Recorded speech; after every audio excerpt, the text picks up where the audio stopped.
Welcome back to the Deep Dive. Today, uh, we're really going somewhere different, somewhere pretty extraordinary, I think. Hmm. We're stepping into this realm where, you know, deeply personal experience, like really felt experience, meets some pretty profound esoteric knowledge. We've got some fascinating, maybe unconventional sources today. Yeah, it's a unique mix. Have you ever wondered about those like hidden energies inside us? Or Right. maybe ancient secrets about self-transformation, that kind of thing? It's a deep well, for sure. Well, if you have, this deep dive is definitely for you. Our main focus today is Dan Dao. Now, that often gets translated as Taoist Alchemy. Right, that's the common translation. But as our sources really dig into, Dan Dao is, well, it's much more than that, isn't it? It's really about the nitty-gritty of processing energy inside the human body. Exactly. It's like an internal energetic science. We're going to try and, pull back the curtain on this. Oh, Our main guide is someone who hasn't just studied this stuff, but has actually felt it personally, these Yeah. energetic shifts, like really tangibly. That first-person perspective is key here. It grounds everything. It really does. And to add another layer, we're bringing in observations from a Mr. Mao Jun, using what's called special ability human body perspective observation. Basically, he can perceive subtle energies. Which gives us a kind of framework, almost an objective view of these internal processes. Pretty rare stuff. Absolutely. And then, for even more context, we're looking at insights from theosophy as well, Yeah. with their cosmology and their trained heavenly eye observers. Right, so it gives us another angle, another way to sort of triangulate these ideas, see where they overlap and confirm each other. Exactly. So our mission, for you listening, is to try and untangle all these complex, sometimes really abstract, almost surreal ideas, make them digestible, meaningful. Yeah, connect the dots. We want to shed light on how different energy forms show up, not just out there, but inside you. Mm. What's this mean for understanding consciousness, for actual healing, for personal growth? Big question. Big questions.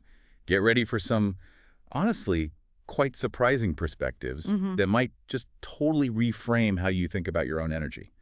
This isn't just theory. It's about the fabric of you. What's really striking as you start digging into these sources is how things that seem totally separate, ancient practices like Dan Dao, these really intense personal experiences, and then these like modern observations of subtle energy, they all start to connect. Yeah, they line up in weird ways. It's more than lining up. It's like they form this really cohesive, intricate picture. We're going beyond just philosophy here. It feels more like exploring the actual mechanics of human potential, the energy engineering underneath it all. Energy engineering, I like that. It's looking at the building blocks, Yeah. vitality, awareness, transformation inside each of us. Okay, so how are we going to structure this journey? Right. So to help you follow along, we've sort of laid it out logically. First, we'll look at a basic energy hierarchy, like what different energies are out there and how do they relate to us. Makes sense. Start broad. Then we'll zoom in on how energy gets processed and transformed inside the body, the actual steps, the sensations, the sort of alchemical stages. The internal work. Exactly. And that leads us into discussing higher states of consciousness, like this thing called Yang Shen. And crucially, what does all this mean practically? For healing, for self-awareness, things we actually deal with day to day. Got it. So theory, practice, and implications. Pretty much. It's going to be quite a ride, I think. Enlightening, maybe a bit astonishing at times. Yeah. So as we go, maybe keep this question in mind. What if our bodies are way more than just physical machines? What if they're these incredibly complex processing plants for subtle energy? Okay, let's dive in. To start this journey, let's look at what the source, using Mr. Mao Jun's observations, calls an energy triangle, like a basic hierarchy of energy, right? Yeah, the foundational structure. And right at the bottom, we find these two energy forms, intelligence and intelligent key energy. Now, what's really interesting here is that these are supposedly the energies given off by, everything, plants. Even things like minerals and stones. The basic energetic signature of the physical world, essentially. But here's the kicker, and this might surprise some people, especially if you're into like crystal healing or that kind of thing. The source, through this special ability observation, is very direct. These energies, from plants, from minerals, they cannot be directly absorbed by the human body. Right, not for direct cellular use or sustenance. That's a really key distinction. It totally challenges that common idea, doesn't it? That you can just hold a crystal and soak up its energy for healing. It does. The source is pretty emphatic about it. Yeah, it warns against, marketing claims about crystals curing things or holding consciousness. It actually says that kind of stuff is nonsense. Neke, which is, well, pretty blunt. Very blunt. It translates roughly to utter rubbish or something similar. It's a strong dismissal. And it's not just dismissing it out of hand. The source brings in what it calls actual evidence from theosophy. Right, from their trained heavenly eye observers. Exactly. And these observers found that the mineral and plant kingdoms, they just don't have self-awareness like humans do. They lack what's called a mind-body. And that mind-body concept is crucial. Totally. Because, the source argues, if you don't have a mind-body, you can't really perceive time consciously, not in a linear, reflective way. Makes sense. So if a crystal can't perceive time like that, how could it possibly tell you stories about its previous owners, their lives, where it's been? Think about geological timescales. Billions of years. Right. For a crystal, all of human history is just, poof, blink of an eye, as the source puts it. They just don't have that kind of consciousness to communicate history or personal stories. It suggests a fundamental misunderstanding, maybe. Yeah, if we zoom out this distinction, energy emission versus direct human absorption, plus the whole mind-body concept, it's really fundamental for understanding how these subtle energies actually work with us. It cuts through a lot of common assumptions in, like, New Age circles. It really does. People often equate just having energy with being usable energy for our cells. The source says, nope, plants and minerals emit energy, sure, but because they lack that mind-body, the interaction is more indirect, etheric, resonance-based. Not direct fuel. Not direct fuel for the cells. That's the key point for physical transformation, according to this view. Okay, so what about animals then? They seem different. Ah, good question.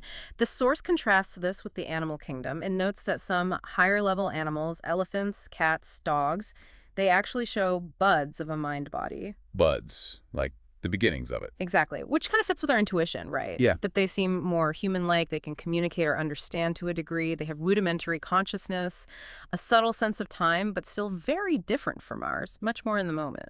Right. Like that gazelle example the source gives. Oh, yeah, that's a great illustration. The gazelle's being chased, pure instinct, fight or flight, heart pounding. Total panic. Total panic. But the second the danger's gone, it just chills out, starts grazing again, like nothing happened. It's not thinking, wow, that lion nearly got me yesterday. Exactly. It doesn't ruminate on past fear or worry about the future like we do. Because it lacks that fully developed mind-body, it lives almost entirely in the present. Its time sense is immediate, reactive. Which really hammers home the point about plants and minerals, doesn't it? It does. If even animals, which are clearly higher consciousness-wise, don't grasp time like we do, how could plants or minerals, which are lower on that scale, possibly hold or recount historical narratives? The framework just doesn't support it. But plants do react to us, right? Like talking to your plants. Yes, but it's different. The source confirms they have an etheric body. That allows them to respond to basic human intentions, kindness, malice, threat. But it's an instinctive, non-logical response, a kind of vibrational resonance. Not a conversation. Not a conversation. It's not conscious, reasoned communication like we understand it. Very different from the crystal storytelling idea. Okay. What about those stories of, like, ancient trees becoming spirits? Ah, changing. Yeah, the source brings that up, referencing theosophy again. It's a common theme in folklore, right? Definitely. But notice, even in those stories, when these plant spirits become highly developed, what happens? They almost always become human-like. They take human form, gain human traits, speak human language. Huh. I never thought about that aspect. It's a critical insight from the source. It suggests that even at their peak, these entities are striving towards the human form, towards human consciousness, as a kind of developmental goal. So the takeaway is... The takeaway is powerful. You, as a human, are a very high-level existence. We're already quite advanced on this energetic scale. We shouldn't blindly worship these other entities. Our own subtle bodies are far more developed than those of animals, plants, minerals. So it's about self-reverence, understanding our own value, and not getting misled. Exactly. It's about informed understanding, protecting ourselves from maybe exploitation or just beliefs that downplay our own incredible potential. Okay, fascinating. Let's shift focus inwards then, to the human body itself. Mr. Mao Jun's observations show 3 distinct energy forms inside us. Yes. Ki energy, then ki light energy, and finally light energy, progressively more refined. And the source connects these directly to Yang, Qi, and Shen, essence, vitality, spirit. A direct alignment, which is pretty profound, linking these observations to classic Daoist alchemy. Let's start with the first one, ki energy. The source says this is the only energy our cells can directly absorb. That's the claim. The only one for immediate cellular fuel. Which has that counterintuitive implication for healing, right? That sometimes using purer, higher energies might actually be less effective. Paradoxically, yes. If the cells can't directly grab onto it and use it, it might not work as well for immediate repair. So sometimes the lower level, basic ki energy is actually most effective for that direct healing job. But the trade-off is it gets used up really fast. Consumed particularly quickly is the phrase used. It's our immediate fuel, but it burns through rapidly. Okay, so how does that connect to daily life? Like eating? Well, the source points to that text, Qianzi Naomi, saying our food is the primary source of this ki energy. Ah, so that explains why we get hungry again so quickly after eating. Exactly. It matches the fast consumption rate. Eating isn't just about breaking down food physically. It's fundamentally about your body extracting this chi energy from what you eat for immediate use. Constant refueling. What about what we eat? Does that matter? The source mentions meat versus plants. It does elaborate on that. Meat apparently contains more energy than plants in this model. Why is that? Because animals, while lacking that full mind body, possess a life soul and an original spirit. These make meat a more potent energy source. Plants, having only an etheric body, offer less dense energy replenishment. Interesting. Does the source have personal views on diet? Yeah, they share a bit. They eat less meat personally, but feel no guilt when they do. Their philosophy seems to be, humans live to eat. It's a basic need, don't burden it with guilt. So if meat causes you guilt, don't eat it. But if you eat plants, be mindful of nutrition. Pretty much, especially protein. Eating is about replenishing energy. They even mention Buddha ate what was offered, not strictly avoiding meat. The key seems to be avoiding emotional baggage around food. Any specific preferences? They mention avoiding pork purely for taste, finds it too strong, but enjoys lamb and seafood. It's presented as a practical, personal choice. And there was that example about eating certain foods before key practice. Oh yeah, that's very specific. Eating hot foods like fried chicken or cold foods like crab means the first 10 minutes or more of practice is just spent expelling those energies. So it slows things down. It seems to delay or alter ki production. Like the cool ki from the chest comes slower. It shows how directly diet impacts energy efficiency. It doesn't stop the process, but you might need to practice longer to compensate. It's about understanding the energetic cost. Yeah, building on that, this explanation of ki energy as the directly usable form really provides a practical framework for our daily energy levels. Our immediate needs are met by this fast-burning fuel from food. It's like the factory needing its basic raw materials constantly. It dictates our day-to-day vitality. Absolutely. Mood, focus, physical capacity, it all ties back to this foundational ki. Okay, so if this ki burns so fast, how do we ever build up a surplus? For the deeper work. Ah, that's where it gets really interesting. The source goes way beyond just food. It talks about living very cleanly. Meaning, not just hygiene, right? No, much broader. Reducing unnecessary social interactions, cultivating a simple mind. Simple mind. Yeah, the logic is direct. When your thoughts are straightforward, honest, linear, you use less energy. But complex, indirect, manipulative thinking, scheming, calculating others, that burns a huge amount of Shen, spirit energy. Wow. So office politics is energetically expensive. Extremely. The source calls it a very bad deal. Trading precious spiritual energy for trivial material or social gain. It reframes profit and loss entirely in energetic terms. Our ethics have direct energy consequences. That's a powerful idea. Any examples of this clean living? Well, the source gives a very personal one. Deliberately avoiding group chats and not sharing contact details widely. Really? Why, it seems a bit extreme. For them, most casual questions or interactions felt like an energy drain with no real benefit or reciprocity.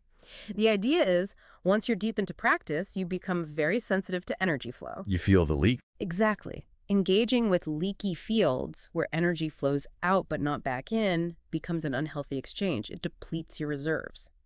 Now, they also say if energy is taken, it's okay. The body makes more through practice. So it's not a disaster, but maybe limit exposure. Precisely. Limit prolonged exposure to draining interactions to conserve energy for cultivation. So the core principle for accumulating energy is? Reduce unnecessary expenditure, simple thoughts, minimal draining interactions, emotional regulation. Combine that with healthy intake, clean food, and add replenishment practices, sleep, meditation, standing postures. Do all that consistently. You create an energy surplus. Exactly. That surplus ki doesn't get immediately burned. It enters the meridians, ready for the next stage. If you have a negative balance, though, you start dipping into your deeper reserves, your original spirit, the light energy in your organs, which is not ideal. It's a really clear cause and effect map for energy management. It really is. Very detailed. Okay, so we've got this surplus ki energy in the meridians. What happens next? This is where the alchemy really starts, right?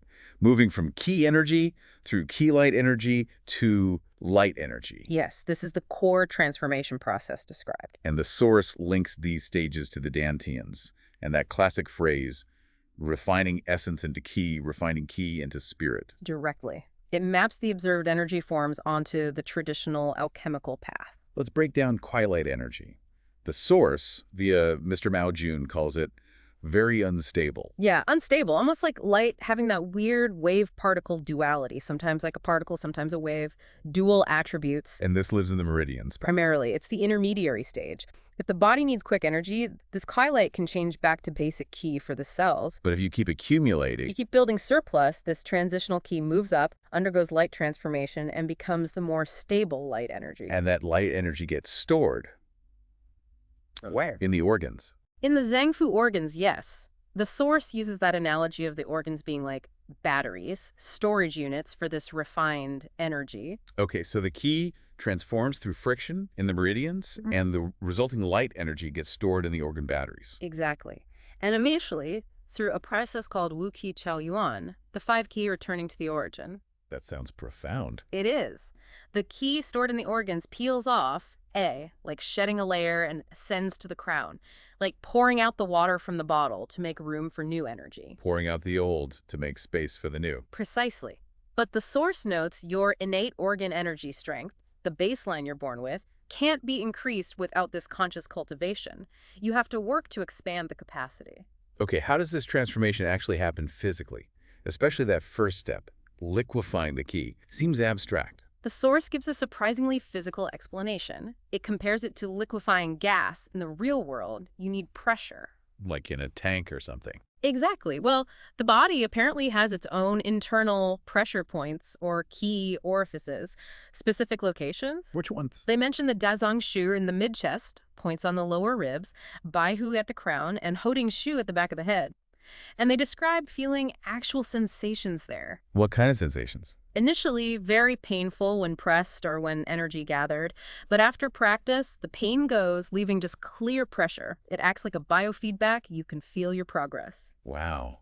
Actual physical pressure. Yes. They describe feeling the chest compressed, making breathing harder because the pressure was directly pushing down. And when ki moves in the meridians, it feels like an internal massage with pressure. It's tangible. That's incredible. Any other sensations? Later stages bring even more exaggerated feelings. A sucking sensation on the lower dantian than the whole body, like clothes sticking to the skin from inside, described as very miraculous feelings. So it really proves that idea of as within, so without, internal energy processes mirroring physical laws. That's exactly the point the source makes. It's not just metaphorical. Okay, so pressure causes liquefaction, then comes light transformation. How does that happen? Through friction. As the liquefied ki travels through the meridians, this internal friction happens. Like sparks from train tracks. That's the analogy used. This friction produces light transformation, and that light energy gets stored in the organs. Got it. Pressure, liquefaction, state racks, friction, light transformation, storage. A neat summary of the process described. Now, is this like a linear progression? You finish stage 1, move to stage 2, and never go back? No, and that's a really important clarification the source makes. It's not linear like that. They use a great analogy, playing a video game. Okay. You start in the beginner's village. That's basic ki energy. You level up, reach Kree-light energy, maybe break through to the next town. But the beginner's village is still there. New ki is always flowing up from the base level. So the body becomes like a factory that gets upgrades. New equipment, new tech. Exactly. It learns to process ki to higher levels, but it doesn't ditch the basic machinery. Even at advanced stages, you still feel the initial pressure, liquefaction, light transformation happening. The whole system is always working, refining energy from the ground up. It's a continuous refinement process. Perpetual energetic renewal and upgrading. And there was that anecdote about feeling basic key production after talking to someone with an energy leak. Right, a very direct example. They felt their own fields start producing very rudimentary ki afterwards, showing an energy transfer had occurred. But the key message was, it's okay. Because the body just makes more. Yes, the body constantly processes new, higher-level chi. Minor losses aren't a catastrophe. It reinforces how resilient and productive the energy system is. Always working, always balancing. And looking at the bigger picture, this detailed description of the transformation gas to liquid to light, it really does bridge ancient ideas with physical principles we can kind of grasp. Yeah, the organ batteries, the Wuqi-Chaoyan cycle. It feels like a real system. It describes a dynamic internal process, which leads to that question.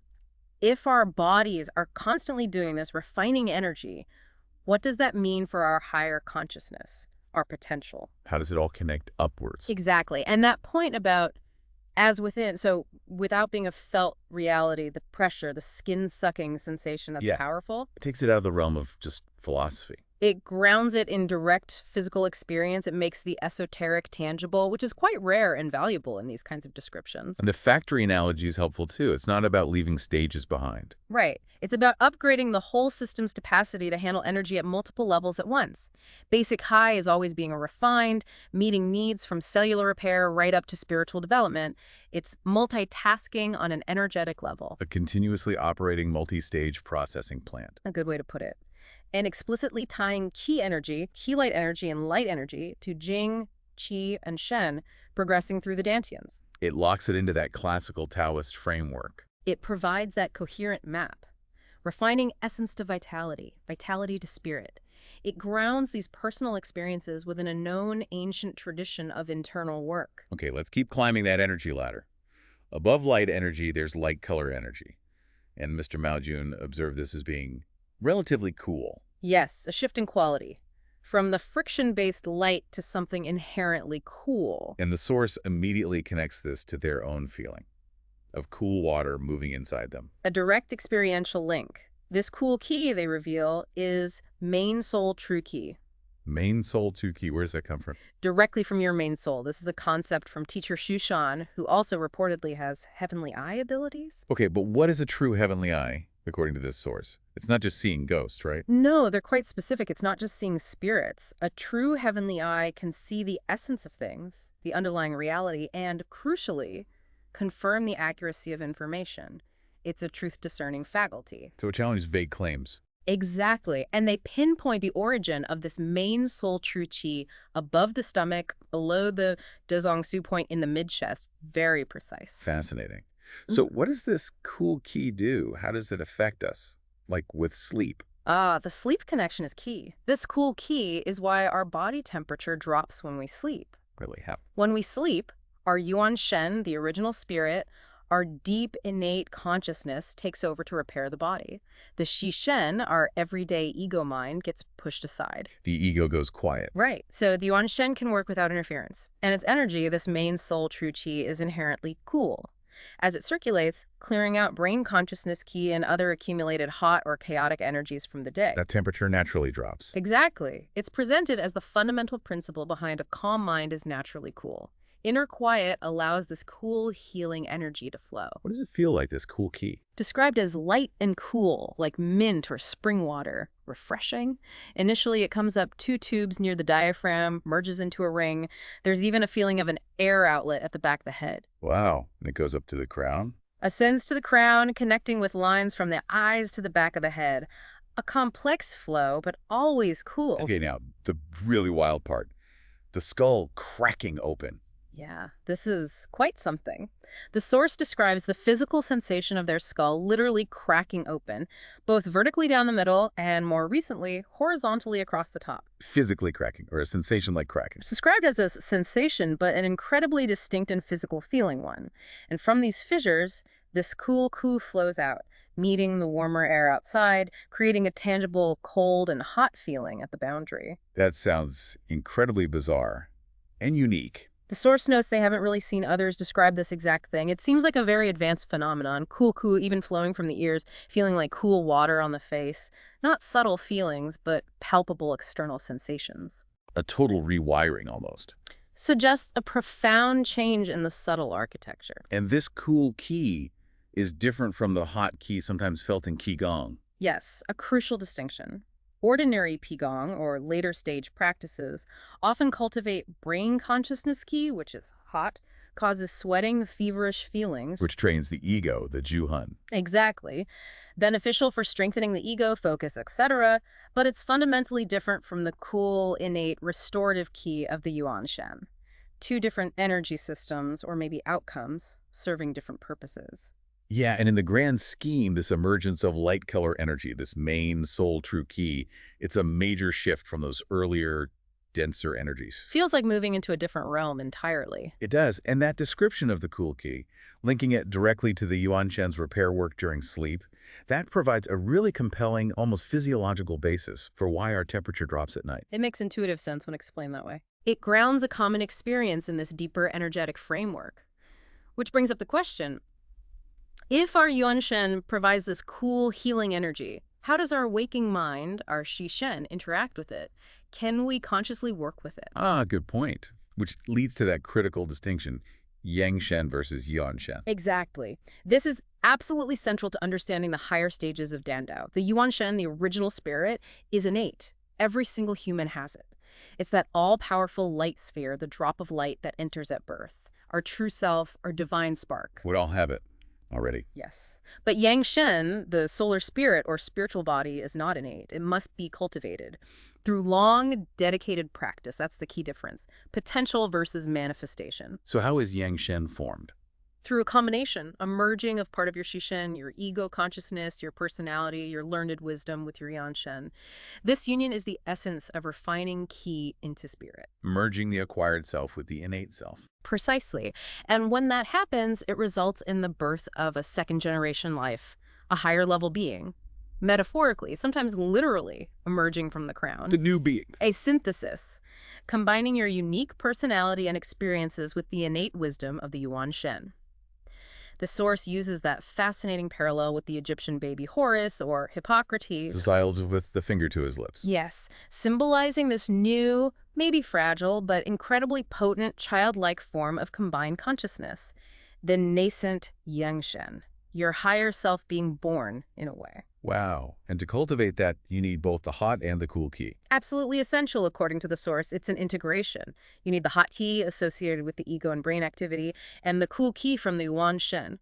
Whether the cool qi comes early or late, it's indispensable for this spiritual gestation. For the balancing act. A dynamic integration of polarities. They even describe the cool qi's specific path starting at the tailbone, moving up the spine in a snake-like undulating way, not straight, eventually joining the flows at the crown. It's complex. And those descriptions of the skull-cracking, cool water flowing, they're not just metaphors then. Presented as actual physical sensations tied to opening higher centers, releasing refined energy, advanced physical signs of energetic breakthroughs. A literal re-engineering is implied, confirming that inner alchemy has tangible outer effects. Okay, let's ground this a bit. Practically speaking, can all this energy work actually heal you? Or give you superpower? Ah, the big questions. Right. And interestingly, the source, referencing Mr. Mao Jun again, says that for direct healing, it's the lower level energies that are most effective. Yeah, seems counterintuitive, doesn't it?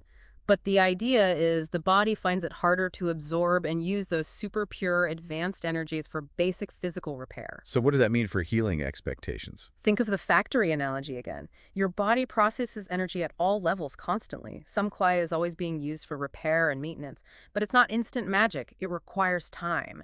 And often, crucially, a change in behavior from you. You have to participate in your own healing. Exactly. It's an interplay between the energy flow and your choices. Like the myopia example the source gives.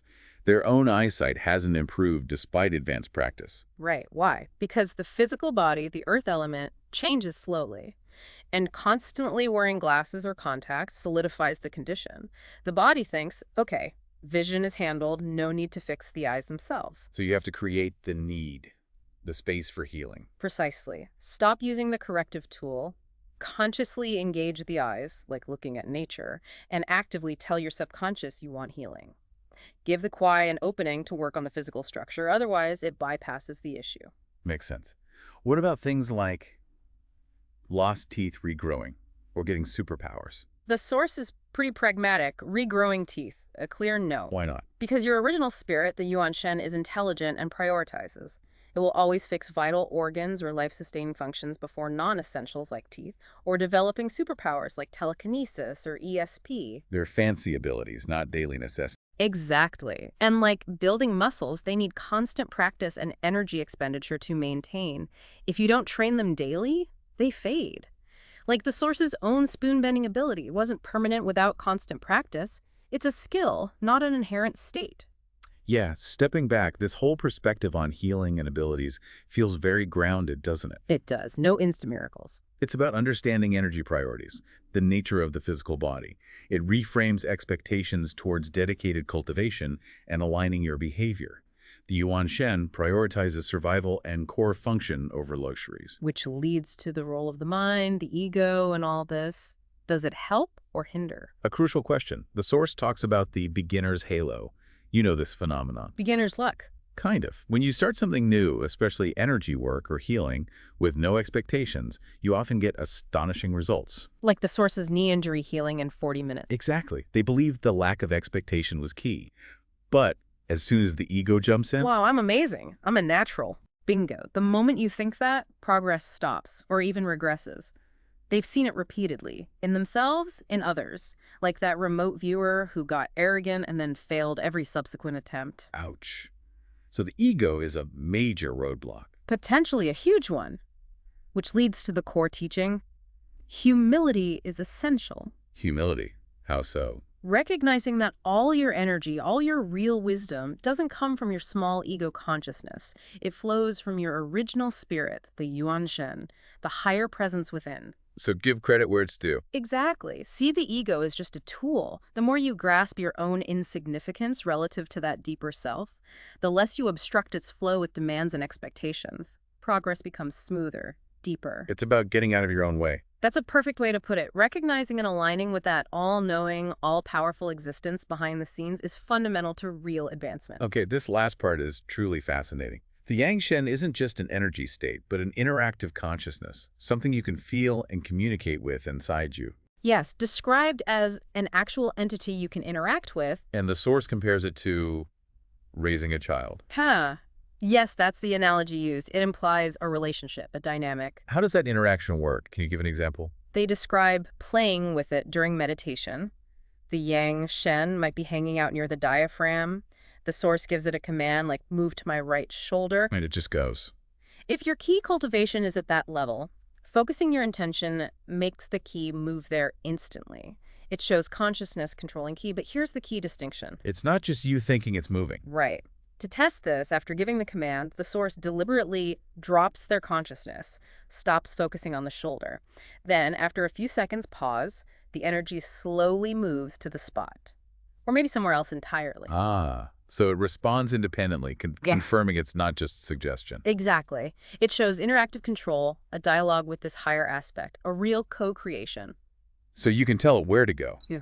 But not how. Precisely. You command it from right shoulder to left, but you can't dictate the route around the back, front, straight through. The Yang Shen has its own way, its own thoughts, chooses its own route, but it does fulfill the command. Just like raising a child. You set the goal, but they figure out how to get there. Exactly the analogy. You provide direction, but the process is autonomous, described as wonderful, subtle co-creation. This whole interaction led the source to a pretty deep philosophical place, didn't it? About control and free will. It really did. Being someone naturally immune to control and having studied psychology, they realized something profound. Which was? Even if they could use telekinesis to control others or change destinies, they would never want to do so. Why not?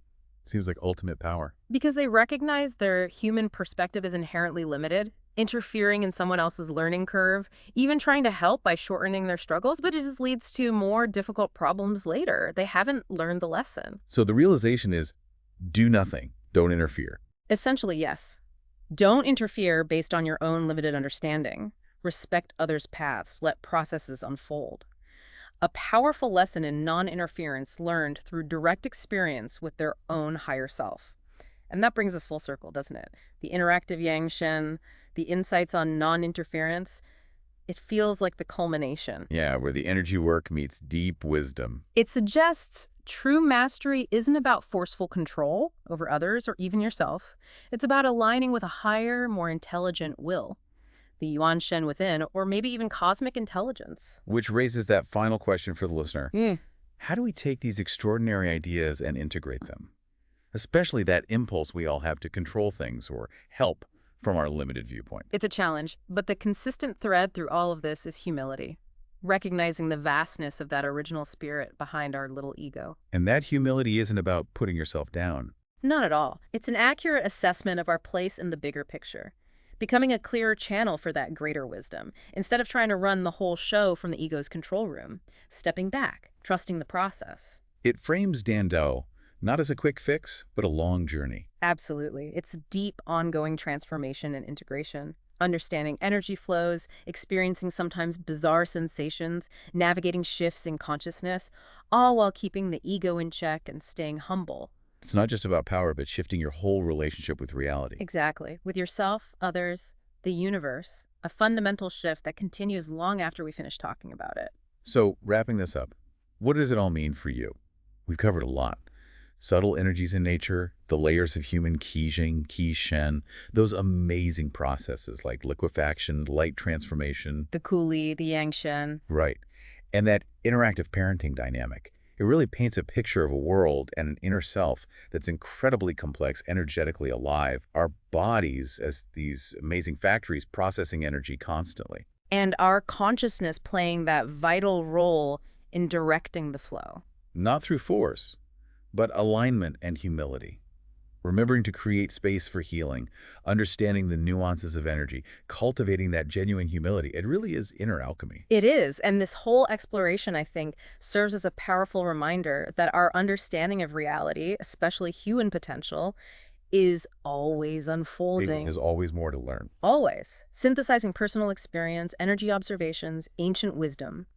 It pushes us to look beyond the obvious, beyond the material. To cultivate self-awareness. Definitely. To really discern what builds our energy versus what drains it, often without us realizing, which leaves that final question for you to really sit with. Okay, let's hear it. If your body truly is this continuous, sophisticated energy processing plant, how are your daily choices, your thoughts, your feelings, your interactions, how are they actively influencing your own energetic balance right now? And, by extension, shaping your higher potential? What small shifts could you make starting today that might lead to profound changes in your inner world?